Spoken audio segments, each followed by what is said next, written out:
friend, and welcome back to another episode of Christian Podcasting Secrets. I'm Tammy Munson, and today we are addressing a common hurdle that many of us face when starting something new, making excuses, right? We've all been there. But today we are going to dive into the first steps of launching your podcast, focusing on setting your vision and understanding your why, because that why is so important. And it doesn't matter whether you're creating one, you're doing it now, you've been doing it for years.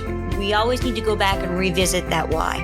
So let's shed those doubts and hesitation, y'all. Just as we can learn from so many significant figures in the Bible, we need to step boldly into our calling. And make sure that you stay until the end of the show, where I'm going to share something that my team and I created just for you. All right, let's get started. One of the most critical aspects of starting a podcast is having a clear vision, having that why. Why are you doing it? Because this serves as your guiding star, helping you make decisions about content, engagement, even the technical aspects of podcasting. It also fuels your motivation. On the days where you're like, I don't know what I'm going to talk about, you do know what you're talking about because you have that vision. Now, what I want you to do is ask yourself, what change do I want to create through my podcast? Who am I speaking to? Understanding your why adds a depth to your work as a podcaster and connects you more profoundly with your audience because you're crafting it for them. And all of this is about finding your purpose in your passion. Now, a prime example of this is Moses, right?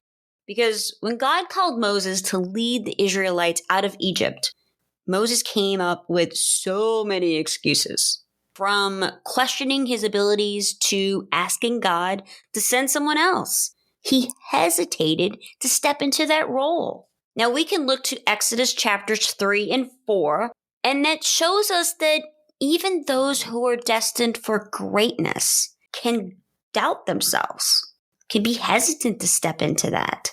Because when God appeared to Moses in the burning bush, Moses said, "Who am I that I should go to Pharaoh and bring the Israelites out of Egypt?" I mean, that seems really, really big, right? But God assured him. And he said, "I will be with you." Then, of course, Moses questioned, what should he say if the Israelites asked who sent him? I mean, I certainly would.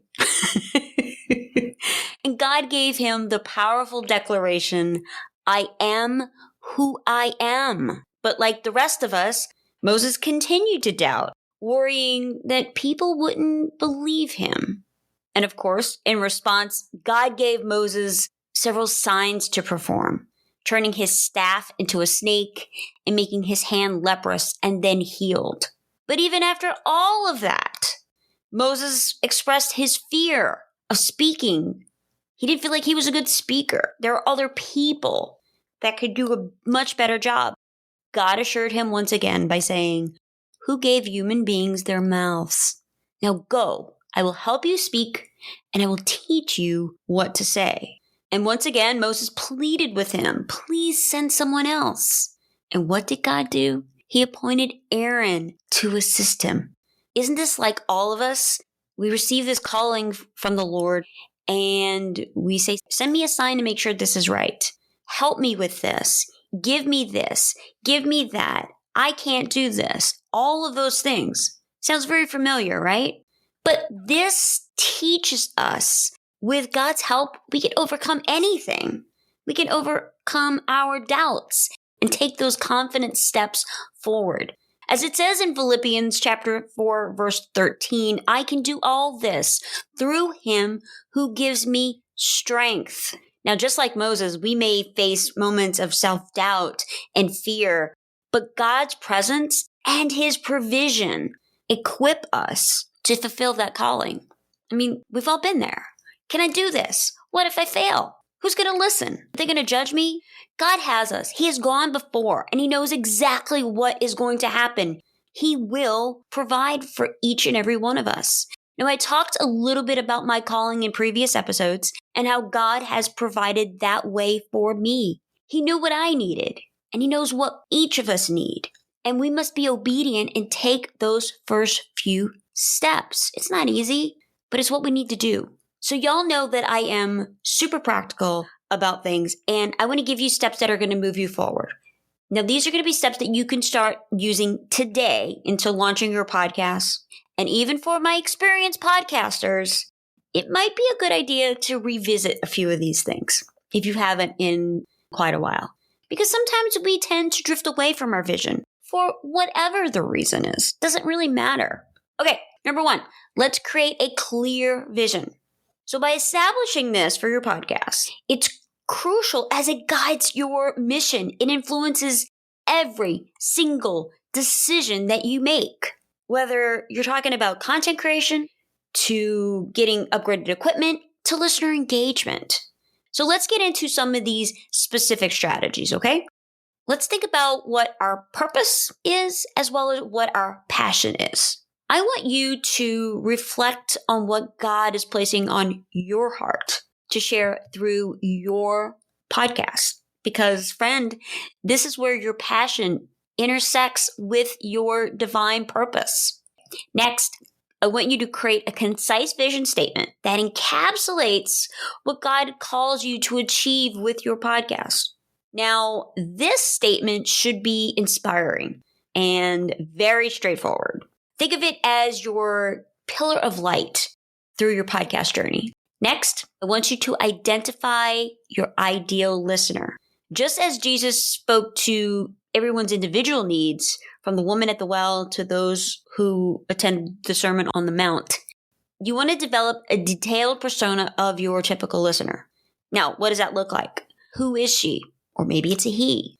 What do they need and or want? What are they looking for? I want you to consider their spiritual, emotional, and intellectual needs and how your podcast can minister to them.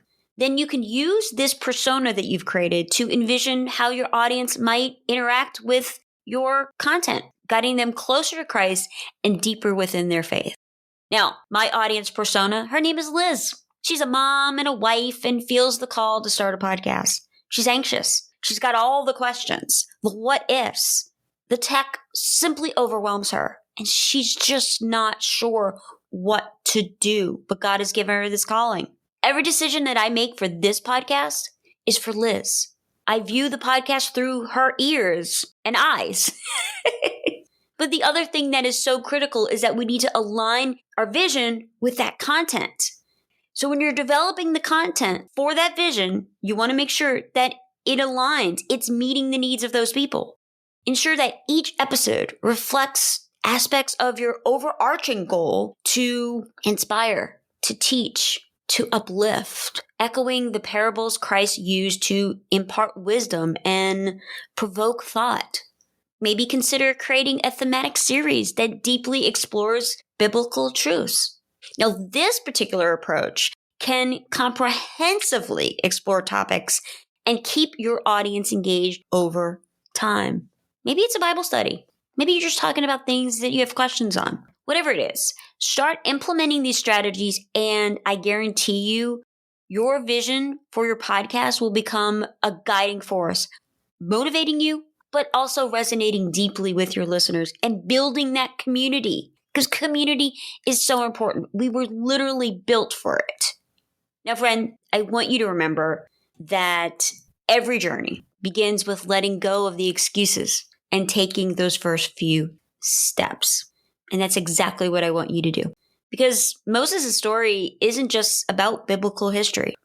It's about understanding that you and I can step into that calling no matter what the doubts that hold us back.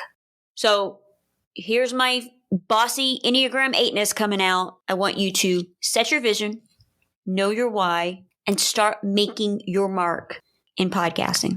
Okay, I promised to share something at the top of the episode. We just recently released our brand new step-by-step podcast launch guide.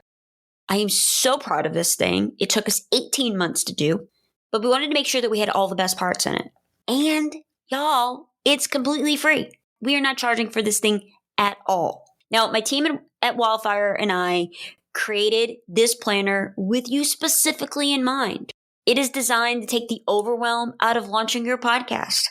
So whether you are just jotting down ideas or you're ready to go, this planner walks you through each phase to ensure that you are on the right track. This planner is going to help you organize your thoughts, plan your content, and launch your podcast with confidence and clarity. So don't miss this opportunity. You can sign up today at wildfirecreativecompany.com/podcast planner.